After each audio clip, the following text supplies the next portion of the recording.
अस्सलाम वालेकुम बच्चों, welcome back to our lecture. तो जिस तरह हमने साबका लेक्चर में या पिछले लेक्चर में पढ़ा था, हमने एक तरतीब से शुरू किया था पार्ट्स ऑफ स्पीच से। तो पार्ट्स ऑफ स्पीच मैंने आपको पहले बताया था कि अंग्रेज़ी ज़ुबान के जितने अल्फाज हैं कम व बेश उन्हें 8 गिरोहों या बकौल दीगर 9 गिरोहों में तकसीम किया जाता है, जिनमें से हर एक गिरोह को पार्ट ऑफ स्पीच या पार्ट्स ऑफ स्पीच अज्जाए कलाम कलाम के जुज़्व या हिस्से कहा जाता है। तो सबसे पहले नंबर पर था जी नाउन। नाउन क्या था? Noun is the word used for name of any person और थिंग। नाउन एक ऐसा लफ्ज़ है जो किसी शख्स या थिंग यानी चीज़ के लिए इस्तेमाल हो जाता है। तो थिंग में मैंने आपको बताया था कि उसमें स्टेट आ जाती है, यानी किसी चीज़ की हालत, किसी चीज़ की कैफियत, या फिर कोई मटेरियल नाउन आ जाता है, कलेक्टिव नाउन आ जाता है, ये सारे थिंग्स में आ जाते हैं। तो noun is a word used for a person और थिंग। तो अब प्रोनाउन क्या होगा जी? Pronoun is also a word which is used in place of noun. ये प्रोनाउन या इसमें ज़मीर इसको कहा जाता है जी। उर्दू में इसको क्या कहते हैं जी? इसमें ज़मीर।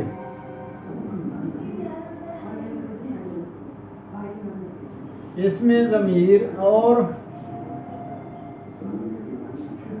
उसकी अक़साम। इसमें ज़मीर और उसकी अक़साम मैंने आपको बताया था कि एक होता है इशारा। इसमें इशारा जिसको कहते हैं कि हम अगर हाथ से किसी चीज़ की तरफ इशारा करें कि that is a LCD, that is fan, that is wall, that is home, etcetera. तो ये हाथ से जब हम इशारा कर रहे हैं तो ये होगा इसमें इशारा। अगर उसी बात का हम दिल में इशारा या दिमाग में इशारा करें तो उसको क्या कहते हैं जी? प्रोनाउंस या इसमें ज़मीर। इसमें ज़मीर बेसिकली दिल में इशारा होता है। तो हम इसमें ज़मीर की आज अक़साम पढ़ेंगे। इसमें ज़मीर की अपना सारी प्रोनाउंस की इसमें ज़मीर या प्रोनाउंस इसमें ज़मीर। तो आज हम इसकी अक़साम पढ़ेंगे और वो हमारे पास 8 अक़साम बनते हैं जी। इसकी इतनी 8 अक़साम। There are 8 kinds of pronouns. There are 8 kinds of pronouns या pronouns are of 8 types. 8 अक़साम के अस्माए ज़मीर हैं।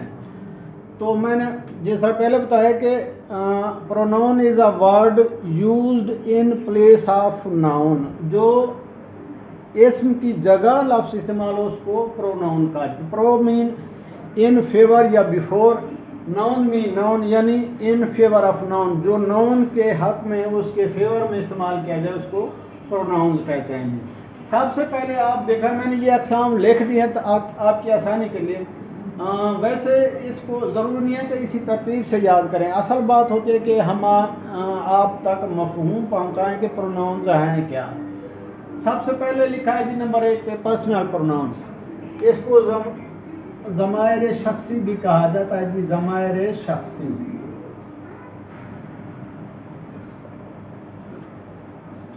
अब आपको पता है कि जो पर्सनल प्रोनाउंस हैं इसकी मज़ीद 3 अक़साम हो जाती हैं।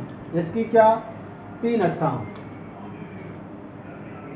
इनमें एक होता है जी मुतकल्लिम, कलाम करने वाला, मुखातिब, जिससे कलाम की जाए, जो सामने हो, हाजिर हो, जिससे खिताब किया जाए, और गायब, जो मौजूद न हो लेकिन उसके मुताल्लिक़ गुफ्तगू हो रही हो। ठीक है जी। ये पर्सनल प्रोनाउंस क्या हैं जी? ये पर्सनल प्रोनाउंस इनकी क्या है जी? 3 मज़ीद अक़साम हो जाते हैं, जिसमें मुतकल्लिम या स्पीकर इसको कहा जाता है जी,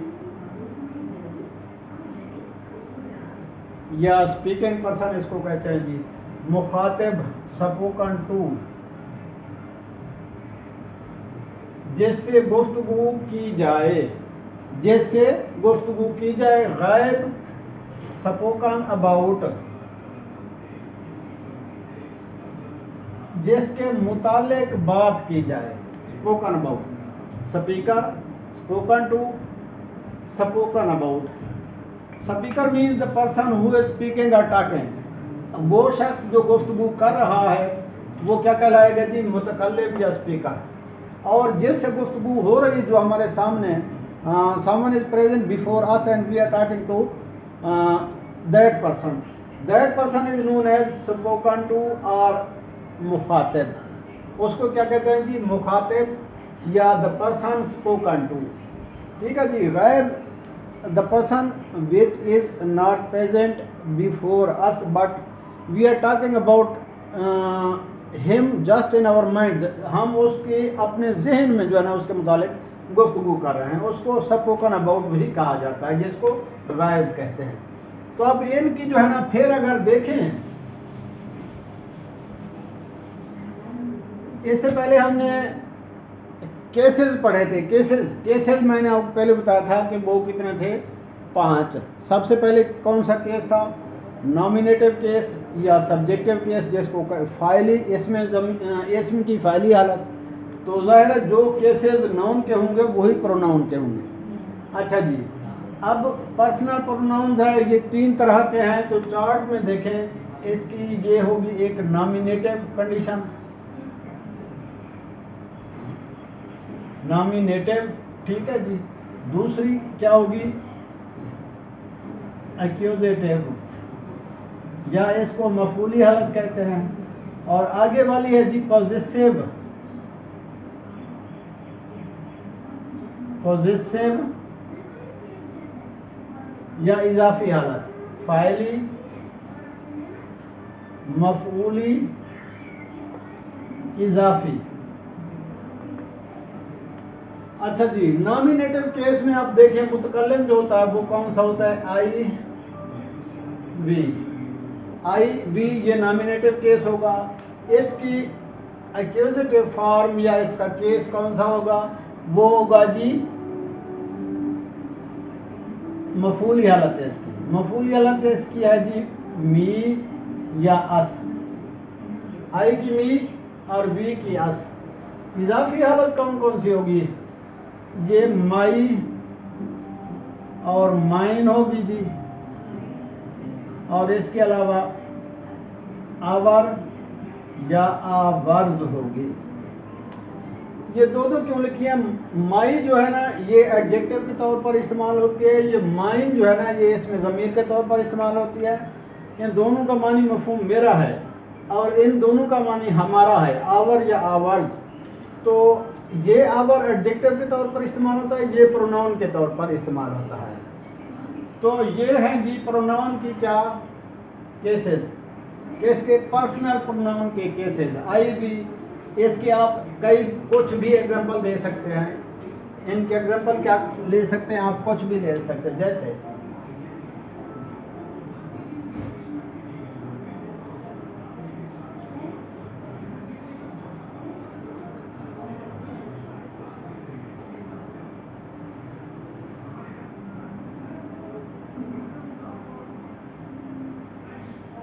आई फॉट फॉर माई कंट्री, तो ये किस में है जी, ये इस नॉमिनेटिव केस में है। ठीक है जी।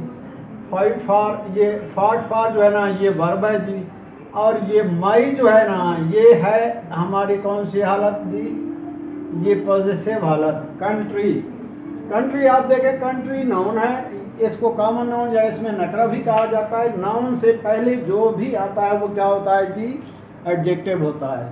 तो यहाँ ये वाली इसकी एडजेक्टिव के तौर पर हालत इस्तेमाल हुई है, माई। आई फॉट फॉर माई कंट्री, मैं अपने वतन के लिए लड़ा। ठीक है जी। तो ये वाली और ये वाली। अब नेक्स्ट नंबर पे देखिए एक और एग्जांपल, वी की।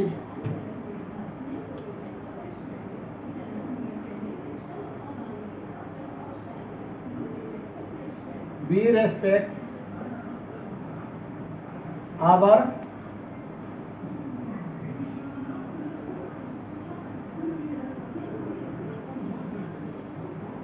Elders, we respect our elders, हम अपने बड़ों का एहतराम करते हैं। इसमें ये नॉमिनेटिव केस है जी, और ये वर्ब है जी, और इसके अलावा ये आवर जो है ना, इसकी ये पॉजिटिव फॉर्म है कौन सी, ये वाली एडजेक्टिव वाली, आवर एल्डर्स, हम अपने बड़ों का एहतराम करते हैं। तो अब ये देखें, ये माई और आवर, इनके फौरन बाद कोई ना कोई इसम इस्तेमाल होता है, ये अकेले कभी इस्तेमाल नहीं होते।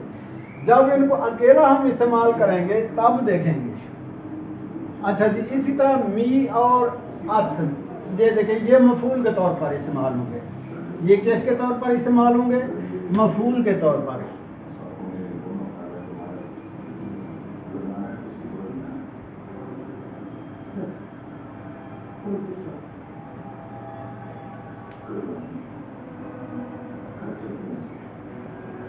He struck me with stone, उसने मुझे पत्थर दे मारा। अब यहाँ मी जो है ना, ये फाइल का सब किस पर पड़ रहा है, मी पर, तो ये इसकी कौन सी होगी, एक्यूजेटिव केस या मफूल हालत।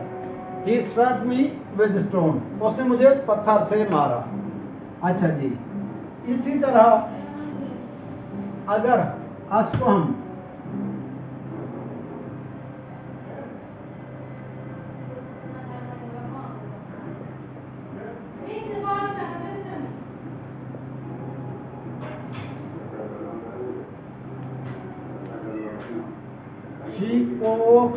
she coaxed us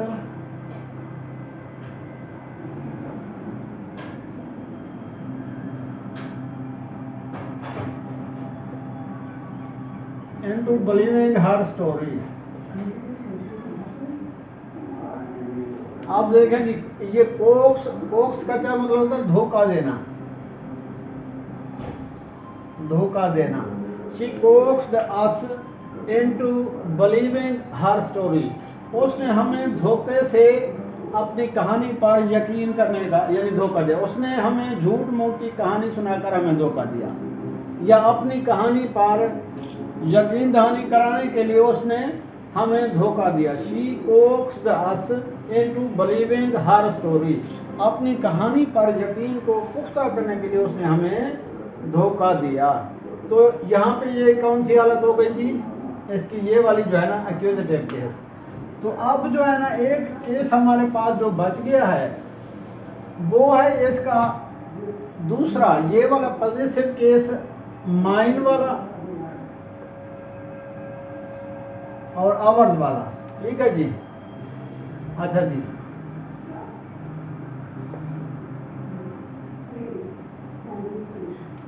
this bag is mine, ये थैला मेरा है। तो ये देखिए, माइन अकेला इस्तेमाल हुआ है। जब ये पॉजिटिव केस आई का इसमें ज़मीर की हालत में इस्तेमाल होगा तो क्या इस्तेमाल होगा, ये पॉजिटिव सूरत में। पॉजिटिव सूरत में, अच्छा ये है भी प्रोनाउन, हमें पता है, और ये पॉजिटिव केस में है, लेकिन ये अकेला इस्तेमाल हुआ, इसीलिए ये प्रोनाउन है। अच्छा, प्रोनाउन क्यों है ये, क्योंकि ये नाउन की जगह इस्तेमाल हुआ है। ये नाउन की जगह, आप फिर कहेंगे जी नाउन की जगह किस तरह इस्तेमाल हुआ। मैंने आपको पहले बताया था, जो हमारे पास इंग्लिश की तरतीब है, pattern of English sentences like this, SVO, subject verb object. तो अब ये तो हो गया एडजेक्टिव और ये हो गया नाउन, ठीक है जी। और ये है हमारे पास वर्ब, सब्जेक्ट वर्ब ऑब्जेक्ट। तो यहाँ पे ऑब्जेक्ट आना चाहिए। आपको पता है कि ऑब्जेक्ट कोई भी नाउन होता है, कभी भी एडजेक्टिव या एडवर्ब नहीं होता। ऑब्जेक्ट हमेशा क्या होता है, नाउन होता है या प्रोनाउन होता है। तो ये चूंकि वर्ब के बाद आया है, वर्ब हमारे पास यहाँ इज है, डिफेक्टिव वर्ब इसको कहते हैं। ये खुद कंप्लीट नहीं होता जब तक इसके साथ एक और नाउन या प्रोनाउन ना इस्तेमाल किया जाए। तो यहाँ अगर नाउन इस्तेमाल होगा तो उसको नाउन कॉम्प्लीमेंट कहा जाता है। जैसे he is a well reputed doctor, doctor शोहरत वाला, अच्छी शोहरत वाला डॉक्टर। तो अब ये देखें, ये जो इस्तेमाल हुआ है डॉक्टर, ये वेल रेप्यूटेड, ये एडजेक्टिव है, तो इज के फौरन बाद ये एडजेक्टिव और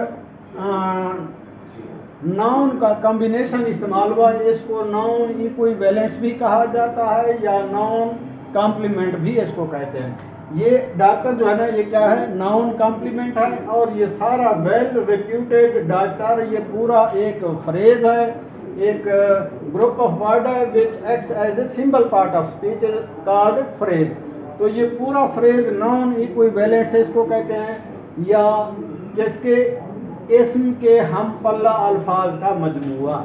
तो आप याद रखें कि हमारी तरतीब ये होगी, सब्जेक्ट ये भी कोई नाउन होगा या प्रोनाउन, और वर्ब फेल होगा, ऑब्जेक्ट भी कोई नाउन या प्रोनाउन होगा। तो लिहाजा ये चूंकि एडजेक्टिव किसकी जगह इस्तेमाल हुआ, ऑब्जेक्ट की जगह यानी मफूल की जगह इस्तेमाल हुआ, लिहाजा ये क्या है, प्रोनाउन है। ये क्या है जी, प्रोनाउन। तो अब आवर्ज, अच्छा जी,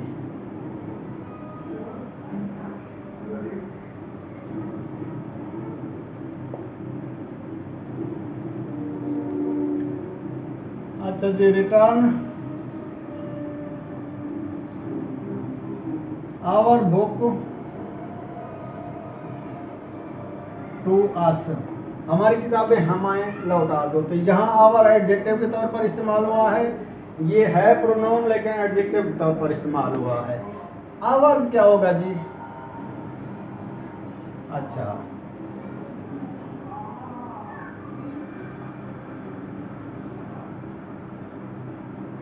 द लैंड वाज आवर्स, सरजमीन हमारी थी।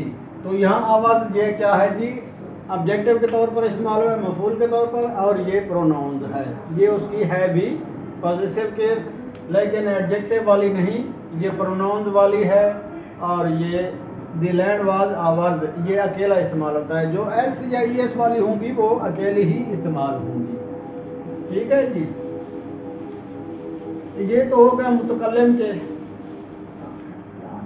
स्पीकिंग पर्सन के।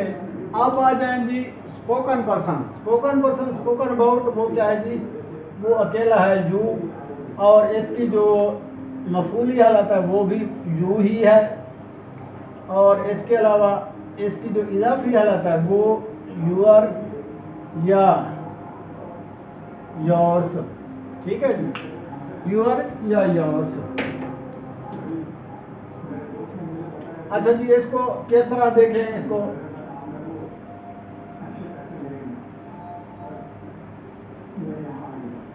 यू चीटेड यूर पेरेंट्स, तुमने अपने वालिदैन को धोखा दिया। तो इसमें ये कौन सी, इसका कौन सा केस होगा, नॉमिनेटिव या फाइली हालत होगी इसकी। ये यूर वही एडजेक्टिव है, वो इसको सॉरी आप, मैंने इस तरह लिख दिया, आप इसको यूं लिख सकते हैं, यूर पेरेंट्स, तुमने अपने वालिदैन को धोखा दिया। तो ये यूर जो है ना, ये इसकी क्या कौन सी हालत है जी, पॉजेसिव केस। ये सब्जेक्टिव, ये पॉजेसिव, या इसको नॉमिनेटिव और इसको पॉजेसिव या जेनेटिव केस भी इसको कहते हैं, जेनेटिव केस। ठीक है जी। अच्छा, अब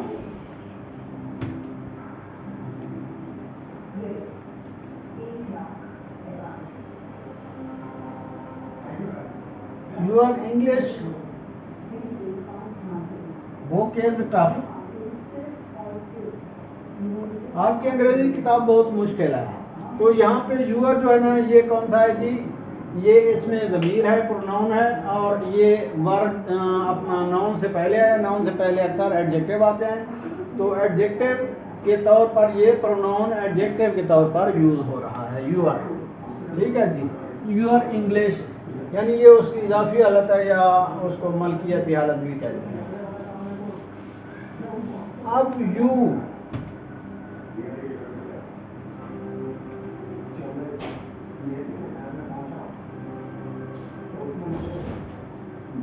she refused to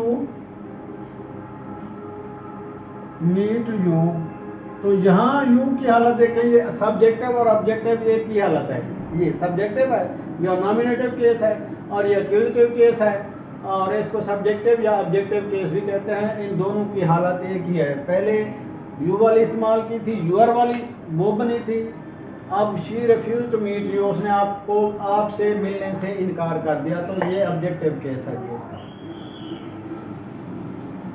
अच्छा जी, अगर इसको फाइली हालत है इसकी, nominative you taught us, you taught us English, आपने हमें अंग्रेजी पढ़ाई, तो इसमें ये वाली इसकी नॉमिनेटिव फॉर्म है। नॉमिनेटिव कौन सी?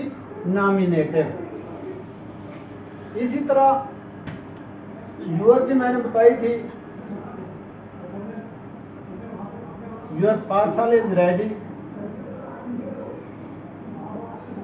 आपका पार्सल रेडी है। ठीक है जी, यहाँ ये वाला जो इसकी केस है या इसकी जो हालत है, ये कौन सी होगी? पॉजिटिव, यानी एडजेक्टिव वाली। Your parcel is ready. अब अगर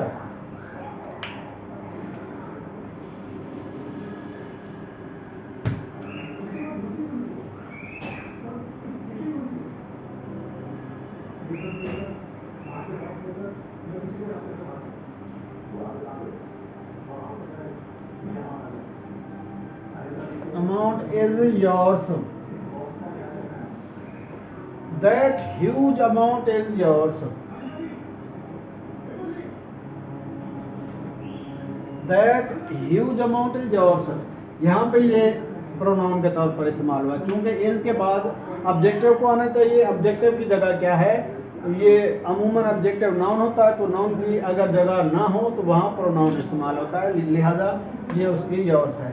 ये स्पोकन टू वाली फॉर्म थी, यानी मुखातिब। तो अब देखते हैं हम, जो है ना लास्ट वाली, वो है हमारी स्पोकन अबाउट। वो है जी 4, शी, ही, दे और इट, ये वाली। इनकी भी फिर वही जैसा मैंने आपको बताया था, नॉमिनेटिव केस होगा, और एक ऑब्जेक्टिव केस होगा या एक्यूजेटिव केस, और दूसरा जो होगा पॉजेसिव या जेनेटिव केस होगा। तो शी का क्या हो गया जी? शी की जो है ना ये हार्फ बन गया, या इसका बनता है जी हार्ज। इस तरह ही का हिम या हिज। ठीक है, हिम इसकी मफूली हालत है जी, हिज इसकी इजाफी। दे का देयर बन गया, या देम,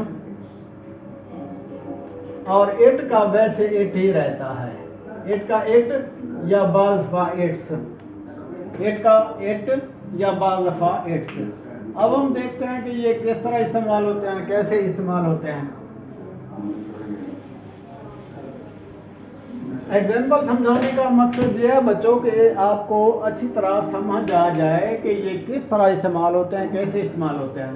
तो अब देखें जी, अभी हम ये दो हालतें, पर्सनल प्रोनाउन की पॉजिटिव और कौन सी पर्सनल प्रोनाउन और पॉजिटिव प्रोनाउन, ये दो पढ़ रहे हैं। अच्छा जी, इसमें सबसे पहले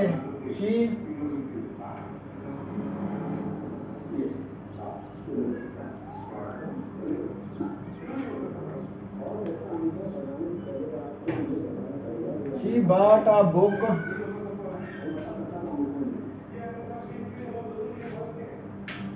for her brother। अब इसमें दो हालतें इस्तेमाल हुई हैं, एक ये वाली और एक ये वाली। ये वाली इसकी नॉमिनेटिव है, या इसको आप सब्जेक्टिव केस कहें, और ये वर्ब है। फिर बुक जो है ना ये मफूल है, ऑब्जेक्ट है। फॉर हर ब्रदर, अपने भाई के लिए। तो ये जो हर है ना, हर ये वाला, ये इसकी कौन सी? पॉजिटिव केस है, पॉजिटिव, अपने भाई के लिए। Positive case for her brother, positive case, या इसको जेनेटिव केस भी कहते हैं। तो शी का आ गया जी ही की जगह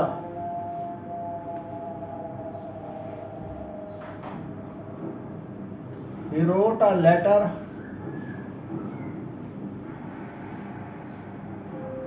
to his boss, उसने अपने बॉस को खत लिखा। तो इसकी ये वाली हालत हो गई जी सब्जेक्टिव, या इसको नॉमिनेटिव कहते हैं, और ये भी ऑब्जेक्ट है, और ये जो है ना ये वाली इसकी हालत इजाफी है, या इसको पॉजिटिव केस कहें, या इसको क्या कहें जी एक्यूजिटिव केस ऑफ प्रोनाउंस। ठीक है जी, ये नॉमिनेटिव केस ऑफ प्रोनाउंस है, ये accusative case of pronouns. He wrote a letter to his. अच्छा जी, अब आ गया जी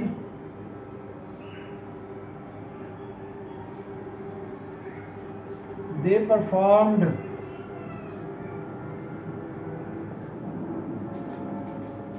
operation against militants, they performed operation against militants, उन्होंने दहशतगर्दों के खिलाफ ऑपरेशन किया, उन्होंने दहशतगर्दों के खिलाफ ऑपरेशन किया। तो दे कौन सी है, नॉमिनेटिव केस है जी। ठीक है जी, अब आगे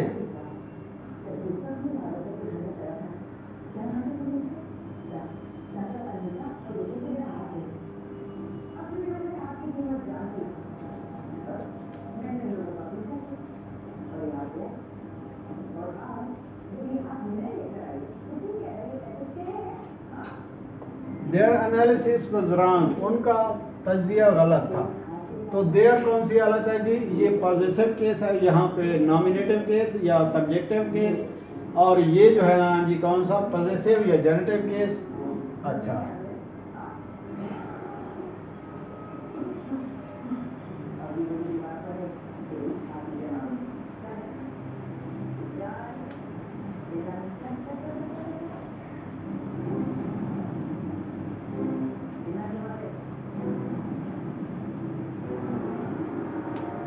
government accused them of conspiracy,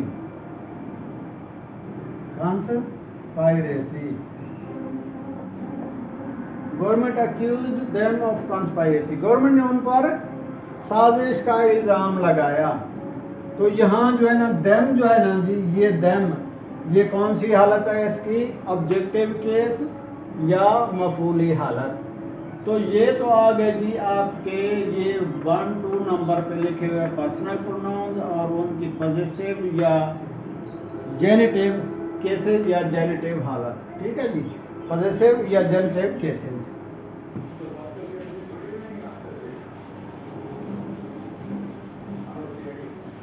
अच्छा जी, आगे देखें नंबर 3 पे हमारे पास लिखा इंफाटिक प्रोनाउंस। कौन सा नाउन, इंफाटिक प्रोनाउंस। इन प्रोनाउंस की जो ये वाली हालत है जी, ये सेल्फ वाली, ठीक है जी, माई सेल्फ या सेल्फ, ठीक है,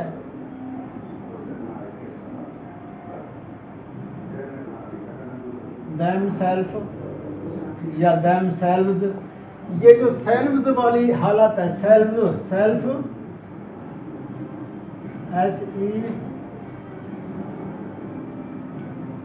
सेल्फ या सेल्व्स वाली जो हालत है, सेल्व्स, इसको इस हालत को कहते हैं इंफाटिक प्रोनाउंस। ठीक है, my self, them self, her self, your self, them self, ये क्या है जी, इंफाटिक प्रोनाउंस हैं। इंफाटिक, इंफासिस किसको कहते हैं, किसी चीज पर जोर देना। जैसे आई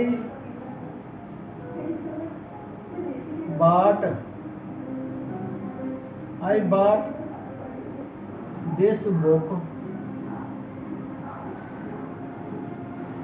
myself,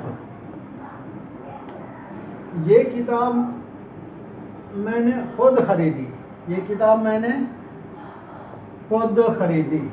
माई सेल्फ यहाँ खुद, ये खुद क्या, myself is also referent to the subject of verb, ये उसी सब्जेक्ट की तरफ इशारा कर रहा है जिसने ये काम परफॉर्म किया है, बाई का।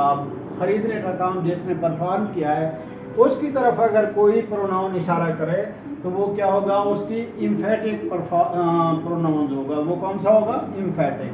ठीक है। अच्छा जी, आगे देखें, इसको यहां भी दे themselves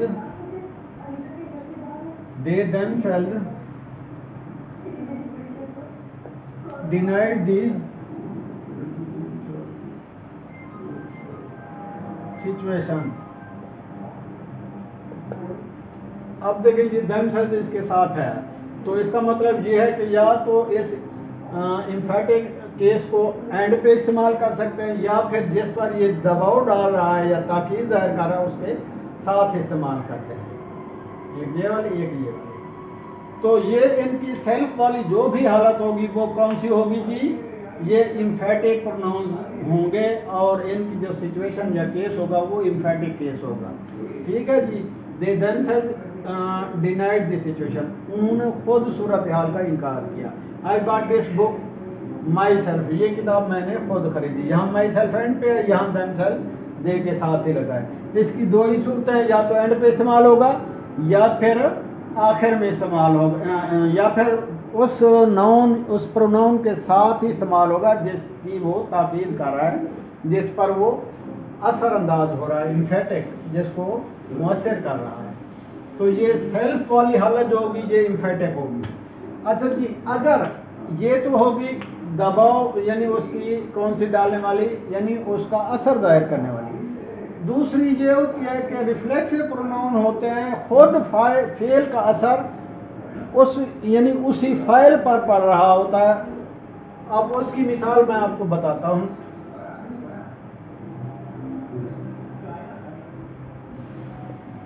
He hurt himself,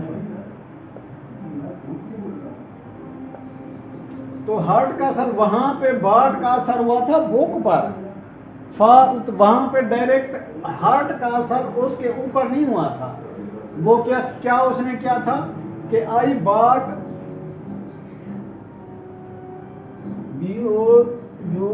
BOUGHT, आई बाट बुक माई सेल्फ। यहां देखें, ये बाट का असर जो है ना बुक पर हो रहा है, माई सेल्फ पर नहीं हो रहा। तो जब फेल का असर मफूल पर हो रहा हो, उसके साथ ही कोई यानी इम्फेटिक वर्ड या कोई ताकीदी लफ्ज़ इस्तेमाल हो, तो वो क्या होगा, इम्फेटिक प्रोनाउंस होगा। अगर फाइल का असर खुद उसी फाइल पर पड़ रहा हो, तो उस सूरत में जो सेल्फ वाली हालत होगी वो रिफ्लेक्सिव प्रोनाउन होगा। ही हर्ट हिमसेल्फ, जैसे दे किल्ड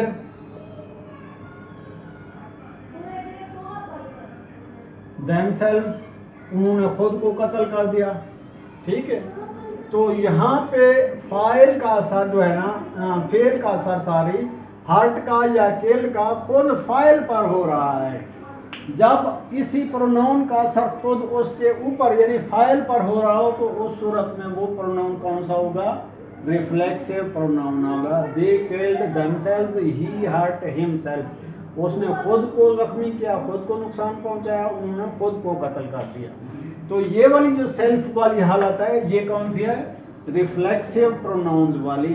अगर फाइल का असर खुद फाइल पर न पड़ रहा हो, किसी और चीज पर पड़ रहा हो, तो सेल्फ वाली जो हालत होगी वो कौन सी होगी, इम्फेटिक फॉर्म होगी, इम्फेटिक फॉर्म ऑफ प्रोनाउंस होगी। और अगर फाइल फेल का असर जो है ना खुद फाइल पर पड़ रहा हो, तो वो कौन सा होगा जी, रिफ्लेक्सिव प्रोनाउन होगा। रिफ्लेक्सिव प्रोनाउन को उर्दू में वो थोड़ा सा कहते हैं जी राजे इलाल मरजा, राजे इलाल मरजा।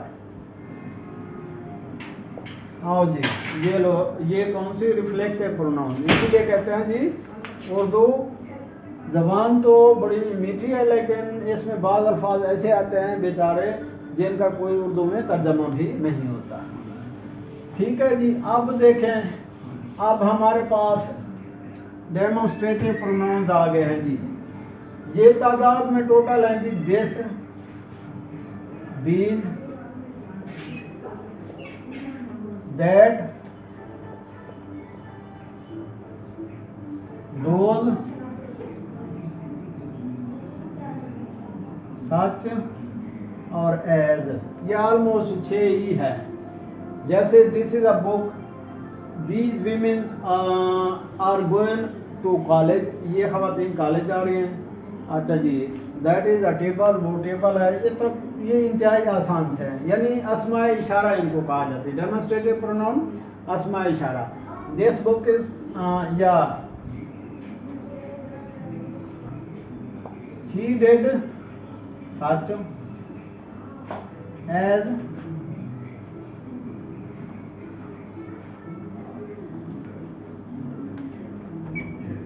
एज हर बिरादर,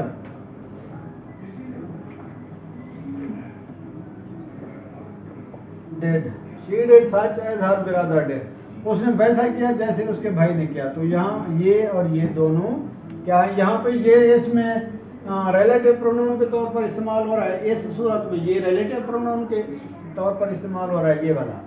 तो पहला जो सच है, ये चूंकि फाइल है और ये फेल है, इसके बाद ज़ाहिर है मफूल ही आना चाहिए। तो मफूल सच है। ये है क्या, ये प्रोनाउन है, यानी उसने वैसा ही किया जैसा उसके भाई ने किया। तो यहाँ पे सच जो है ना, ये कौन से डेमोन्स्ट्रेटिव प्रोनाउन के तौर पर इस्तेमाल हुआ है, और एज जो है ना, ये रिफ्लेक्सिव प्रोनाउन के तौर पर। इंटेरोगेटिव प्रोनाउंस देखें जी। Interrogative pronouns are those pronouns which are used for asking question. ये क्वेश्चन के लिए इस्तेमाल होते हैं जी इंटेरोगेटिव प्रोनाउन। जैसे ये व्हाट है जी, और ये विच है जी, और ये वेयर है। इसी तरह कोई भी लिख दें, हाउ है और वाई है, एक्सेट्रा। ठीक है जी, इनका इस्तेमाल भी आसान है। या हु देखें जी,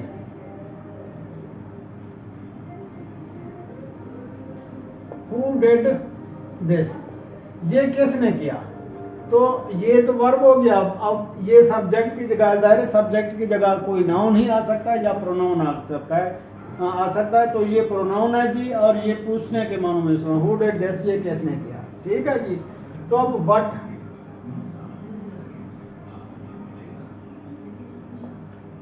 व्हाट इज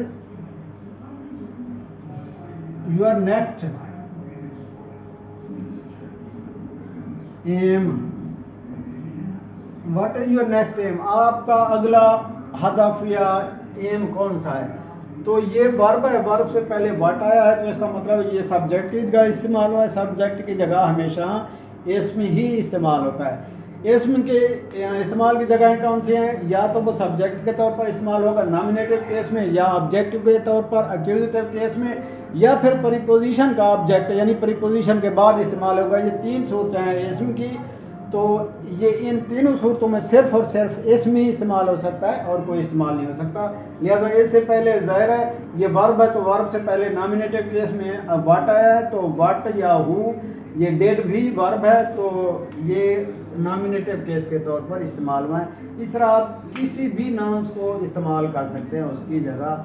लेकिन अगर आप विच बुक लिख दें, विच बुक इज हर, तो फिर ये क्या होगा, यहाँ पे विच जो है ना, ये इंटेरोगेटिव एडजेक्टिव होगा, इंटेरोगेटिव प्रोनाउन नहीं होगा, क्योंकि इसके फौरन बाद नाउन आ गया। नाउन से पहले हमेशा एडजेक्टिव आता है। नाउन से पहले क्या आता है, हमेशा एडजेक्टिव। वर्ब से पहले अलबत्ता क्या आता है, नाउन आता है। तो नाउन की जगह जो इस्तेमाल हो वो प्रोनाउन होता है। तो यहाँ व्हाट और हु ये प्रोनाउन के तौर पर इस्तेमाल हुआ है। विच जो है ना, ये प्रोनाउन के तौर पर नहीं इस्तेमाल हुआ, ये इंटेरोगेटिव एडजेक्टिव के तौर पर इस्तेमाल हुआ है। ठीक है जी। तो अब जो है ना, relative pronouns, pronouns of name, names और नंबर्स। प्रोनाउंस ऑफ ये 8 वाला देख लें, रिलेटिव प्रोनाउन बाद में देख लेंगे। रिलेटिव प्रोनाउन भी यही है। रिलेटिव प्रोनाउन कितने हैं जी तादाद में, व्हाट, विच और हु।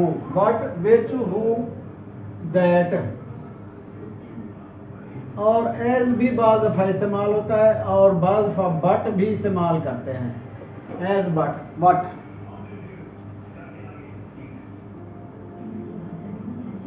टेल मी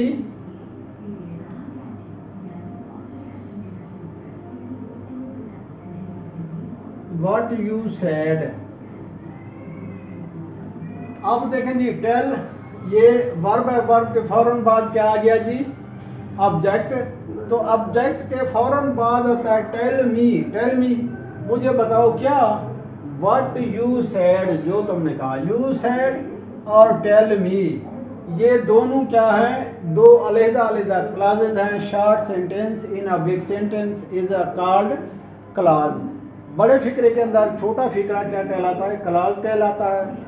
और ये दो क्लाजों को जो जोड़ने वाला होता है वो क्या है, इसको कहते हैं जी रिलेटिव प्रोनाउंस।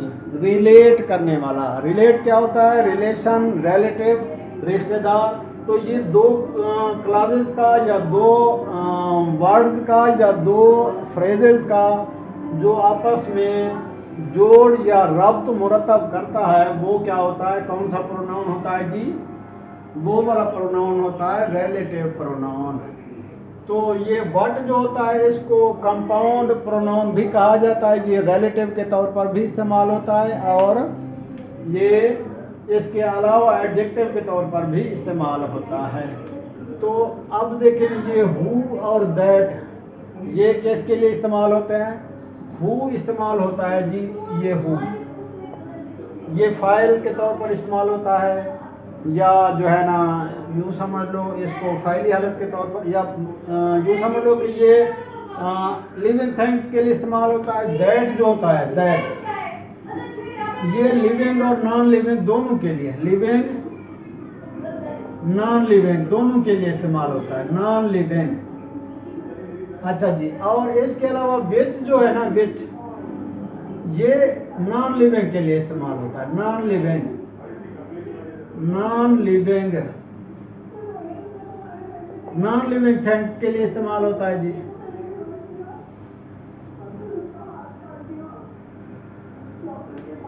तो जो नाउन्स जो प्रोनाउंस दो जुमलों को, दो सेंटेंसेस को या दो क्लासेस को या दो ग्रुप ऑफ वर्ड को जोड़ते हैं वो क्या कहलाते हैं जी, रिलेटिव प्रोनाउंस। इनमें जो है ना अहम है but, which, who, that, as, but.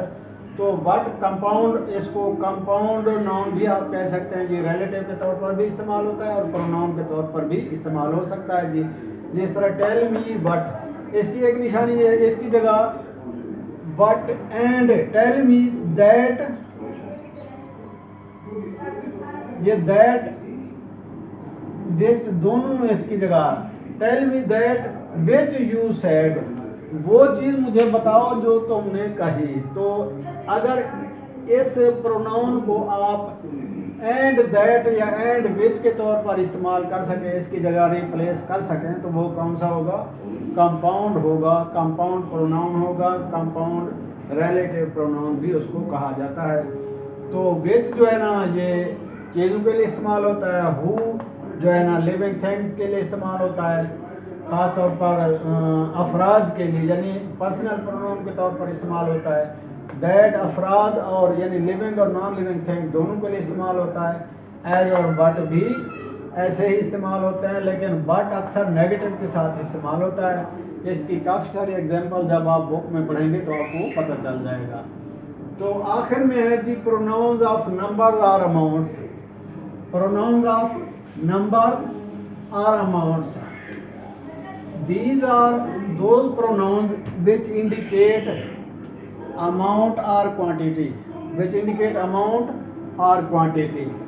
तो ये pronouns of number जो है ना जी, ये जैसे 1, 2, 3, 4 एटसेट्रा एटसेट्रा, ठीक है जी। जैसे I bought only one, मैंने सिर्फ एक चीज खरीदी, एक ही खरीदी, ठीक है। अच्छा जी, अच्छा दे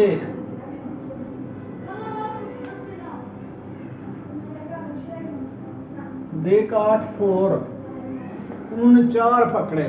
क्या चीज़ थी? कुछ भी नहीं, ये अलबत्ता वर्ब के बाद आ रहा है, लिहाजा जो चीज़ वर्ब के बाद आए वो क्या होती है? ऑब्जेक्टिव होती है। तो जो ऑब्जेक्टिव होगी वो या तो नाउन होगा या प्रोनाउन होगा।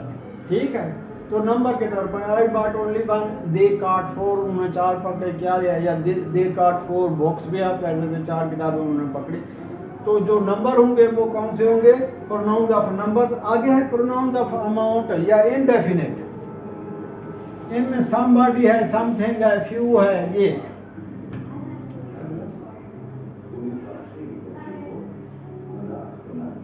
समबॉडी, एनीबॉडी, ठीक है जी,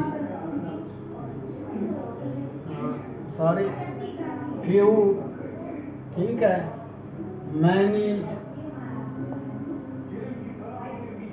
सेम एटसेट्रा। ये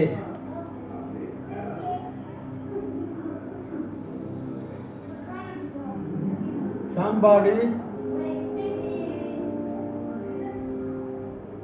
stole my watch, किसी ने मेरी घड़ी चुरा ली। तो ये somebody क्या है? ये है तो नंबर का, लेकिन कोई अमाउंट वाज़ेह नहीं कर रहा कि कितनी है। ठीक है जी। अच्छा जी, no entry for,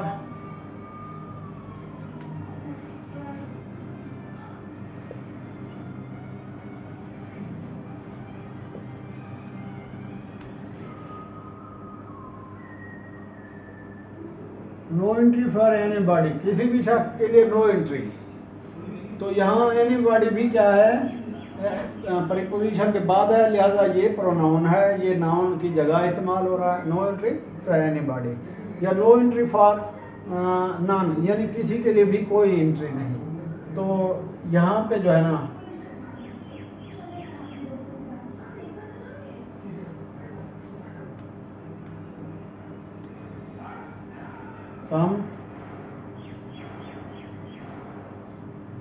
some saw but few did, कुछ ने देखा लेकिन चंद एक ने किया। some saw but few did, कुछ ने देखा लेकिन चंद एक ने किया। तो ये थी बच्चों आपके प्रोनाउंस अस्माए ज़मीर की काइंड्स। तो अगर आपको हमारा लेक्चर पसंद आया और जो है ना ये हमारी वजाहत अच्छी लगी तो हमारी वीडियो को सब्सक्राइब अपना शेयर करना मत भूलिए, लाइक भी कीजिए, शेयर भी कीजिए और साथ ही हमारे चैनल को सब्सक्राइब करना भी मत भूलिए। तो अगले लेक्चर तक अल्लाह हाफिज़।